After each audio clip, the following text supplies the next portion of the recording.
What's up guys? Kumusta na kayo? Pag-usapan natin ito si Casper. Meron kasi siyang ginawa na masasabi ko hindi maganda. Ano ba yon? Yun ang pag-usapan natin ngayon. Pero bago yan, panoorin natin ito. Ilagay na lang natin sa layer, no? Sa 1 to 10, gaano kataas yung pagsisisi mo na naging bata ka ni Sir FLM? Siguro mga 7 po. So talagang nagsisisi ka din talaga. Yung mga vloggers na nabanggit, tinanggap naman siya at kinausap siya, hinayaan siyang maglabas ng kanyang mga saloobin. In short, maganda yung pakikitungo sa kanya. Ganon din ginawa niya kay The Kings. Pinuntahan niya sa bahay, humingi siya ng tawad, nagkausap siya, nagkaayos sila. So, okay, di ba?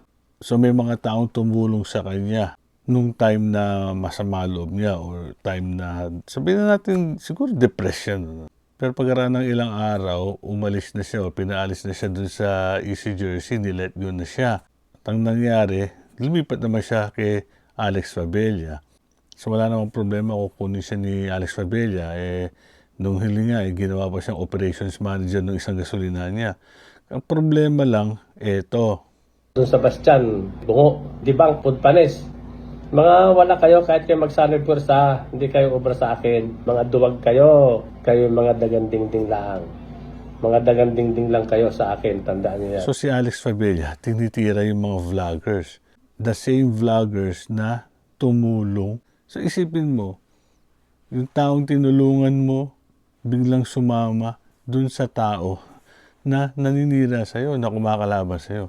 So anong dating nun? Sa ginawang niya ni Casper, pinakita lang niya na kaduda-duda siya, hindi siya dapat pagkatiwalaan.